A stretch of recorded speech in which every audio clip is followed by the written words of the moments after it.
So, what's up? Thanks for tuning back in to another great episode of TheTeeKashShow. So today, this is a lot of my videos tend to just be random. I'm trying to get a set schedule. I'll discuss that in another video, but the video today is going to be a story time. I don't think I've done a story time. I have, the boot camp videos. But this is going to be a story time that's more significant to my life, I would say. What the other one was too. Fuck it. So, this is going to be a story time. By the time that I seen someone be killed, literally feet away from me, and this is some shit patch. So, get ready. Before we even get into it, y'all already know what the fuck time it is. Subscribe to my channel. Subscribe to my channel for more story times and just more fucking great content, as you should. Dumbass. Fucking dummy. Just tune in, comment below some feedback, any questions you might have, and at the end, if you enjoyed the video, thumbs up. So, back when I was a kid, I want to say this was probably about 2009-ish, 8-ish, 2008 or 9. Put it like that. This is when I still lived in Detroit. We moved out of Detroit in, I want to say 2014, I believe we moved. Yeah, we moved out of Detroit in 2014. So, back in 2008, 2009, I lived on Plymouth and Southfield Freeway. This is exit 10, which is a exit away from exit 9. So, you know, the T Grizzly, Joy Road, but the money longer. Joy Road, bitch, but the money longer 6 mile, brick mile. Yeah, that one. That song. I don't know why it just took me so long to fucking just remember those lyrics, because never mind. Whatever. I don't really listen to them like that for real, but that's neither here nor there. So, this is what was called P-Rock, okay? So, P-Rock was just like Plymouth. That's what the people who from Plymouth called P-Rock, which is, you had PBI and PGI, Plymouth Boys and Plymouth Girls, Incorporated, as some shit. But, so this was a rough area. I didn't really know it growing up. I didn't really know that my neighborhood was rough. I thought it was a cool neighborhood. It was pretty subtle to me. You know, I was just a kid playing and shit. But kind of found out I was in the hood. I was in the hood for sure. But this day in particular, I came home from school, and I always went down the street to hang with these kids who were down the street. It was a girl named Brianna, a boy named Jacquees, a girl named Ashley, a little boy named Teron, and I can't remember the other kid's name. It was just so many kids who kept moving on and off the block. But we were down the street playing summer. So I had been down there all day since I got home from school. All day. We were down the street playing. We did this every single day. They played music in the house, and because their mom went to work all the time. Their mom was white, but she had all mixed kids. All of her kids were mixed, but the mom was white. And I'll never forget, she drove a cream Impala, like a cream 2004 Impala. And so she was always at work. The kids pretty much did what they wanted to do. My mom really didn't want me hanging with them for real, because my mom is really like judgmental, I would say. My mom is very judgmental. So it was just kind of like, she just read them like, I don't really want you hanging with them. The one thing she told me was, don't be in a house. And she said that a lot about a lot of people, but that was one family she was stern about. Don't go in a house. Don't be in people's house. And she was like, something wrong with that family, and I don't really want you being involved with them. And little did I know, being a kid, thinking my mama was just being mean, she was absolutely right. It's like, I hate to say it, but a lot of times your mama always right about a friend all the time. If your mama say, your mama or your grandma tell you off rip, that a motherfucker ain't your friend, that ain't your friend. And your dad too. If your dad's like my dad and you got like a hood ass like street thug dad, he gonna know too when a motherfucker ain't real. Anyway, this day in particular, like I said, get back to the story, it was hot. We were down the street playing. They was blasting music through the porch door, the screen door, like, as usual, off of the speakers they had. And this day in particular, we were in the front yard dancing, battling each other. Plans had being kids. Well, the 5 or 6 of us was. Brianna had a older brother. She had several older brothers. Her mama had all boys and 1 girl. And so, I think it was maybe like 3 or 4 boys, but their cousins always came over too. It was just always a bunch of motherfucking kids and just teens in and out that bitch. Like females, they was fucking girls in that house when the mama wasn't there. It was just like, that house was a whole house, pretty much. And the mama didn't really know what the fuck was going on because she was never at home. And she was the type of mother to where she didn't really give a fuck no way. Like, just don't kill yourself and don't go to jail, pretty much. That's all she really cared about. She was a waitress. So, this day, I don't know when the hell made them do this, but they were in the house playing around, and we were in Brianna's front yard, and they were in the doorway, which is probably about 6 feet away from the front yard. It was a smaller house.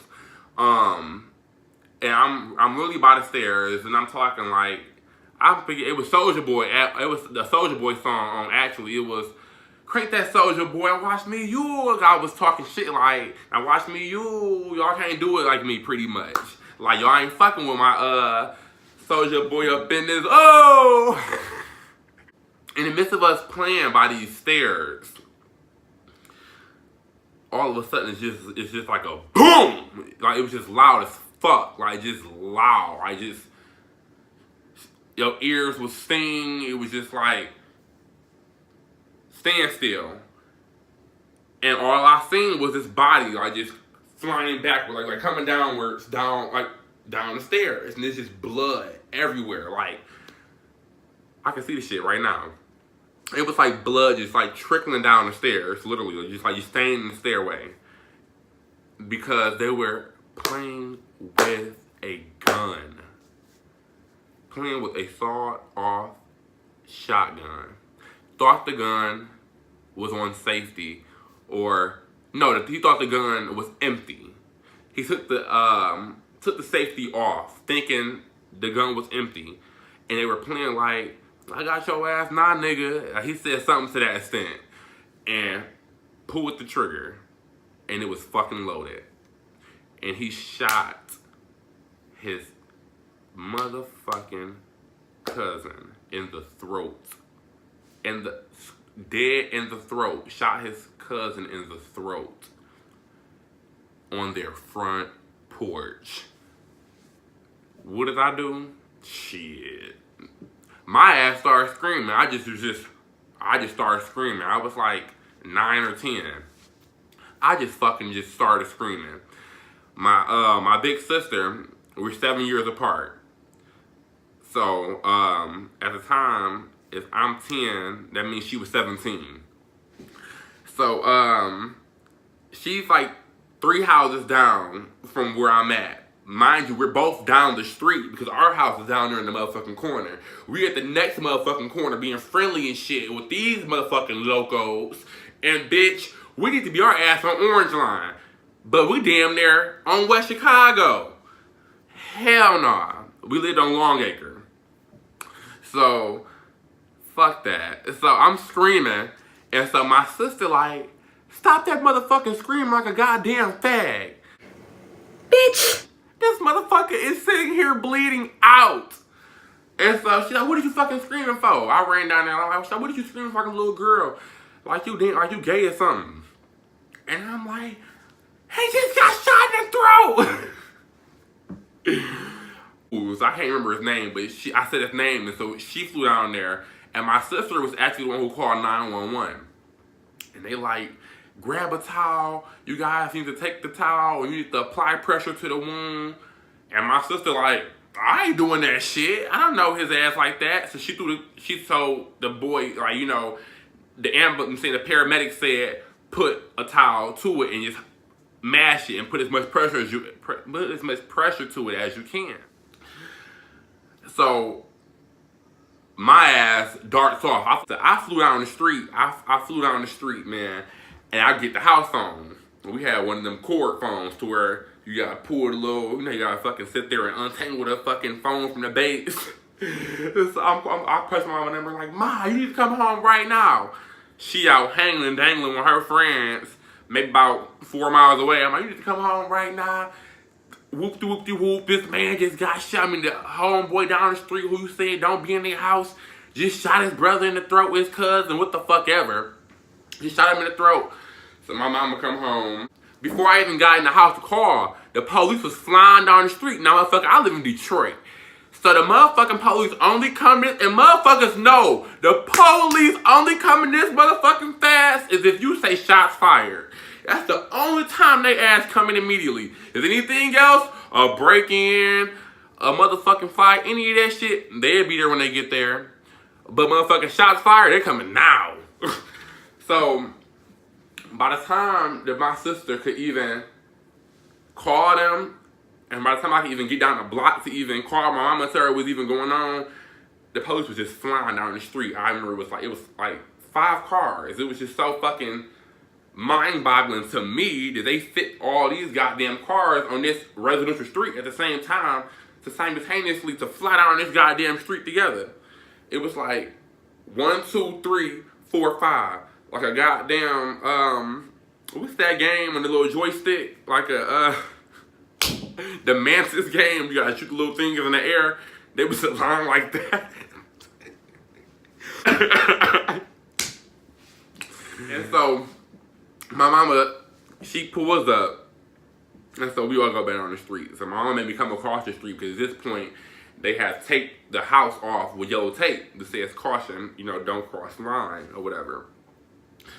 So the whole block outside being nosy. I tell you, the whole block, man, the hood, the whole community come out that bitch to see what's going on. Everybody need a front row seat and know what the fuck is going on in this goddamn block and who got shot and who the fuck seen what.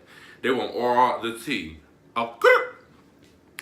So my mama, oh my God, this is how you know this is some hood shit, like a black family. Like this is some black family type shit. So my mama gets there. So the police is all walking around taking statements, questioning. My mama snatched my ass up so motherfucking quick. Cause she knew my motor mouth ass. And to this day, I still want to be on TV, like reality TV, news reporter. After reality TV, she knew my motor mouth ass was ready to tell it all. She snatched my ass up so quick, she said, Poppy, bring your ass here. You ain't see shit. So when they come over here and ask you, you ain't see shit. You don't have nothing to do with you. Mind your business.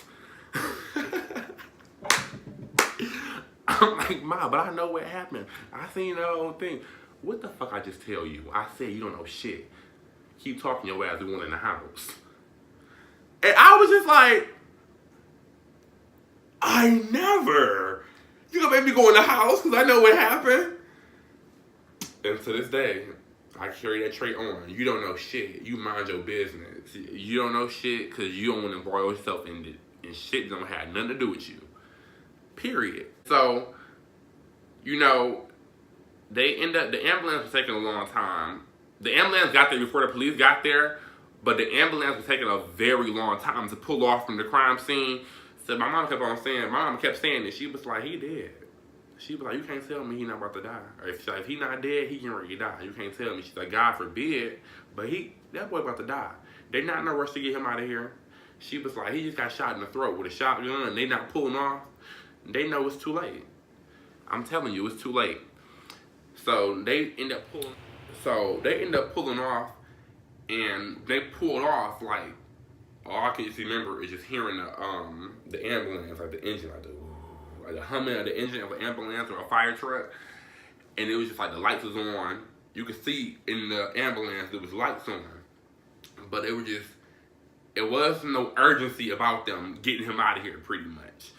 And so I think as soon as the ambulance turned the corner to head towards the freeway, we heard their phone ring, and she was like, hello, because by the time their mom had got home, and she was hysterical. So she like, hello, like hollering all on the phone. And all you know is you start hearing dishes just crashing, like, no! Like, just breaking shit.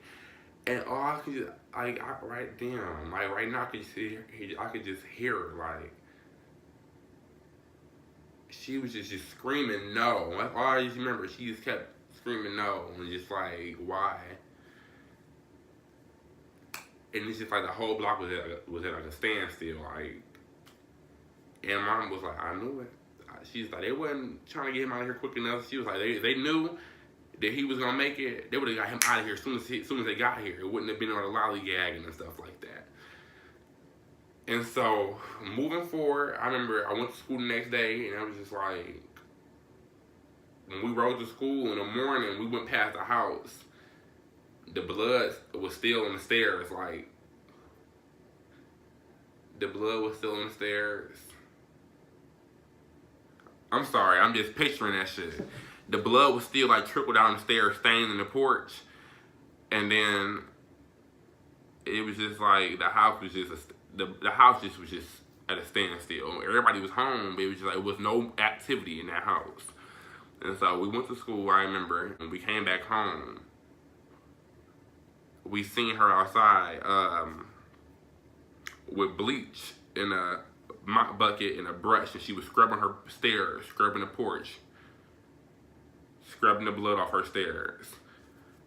And when she got done, they had rinsed the porch off, like, or whatever, and they had set teddy bears out there on their porch, and they actually had spray painted on their house, R.I.P.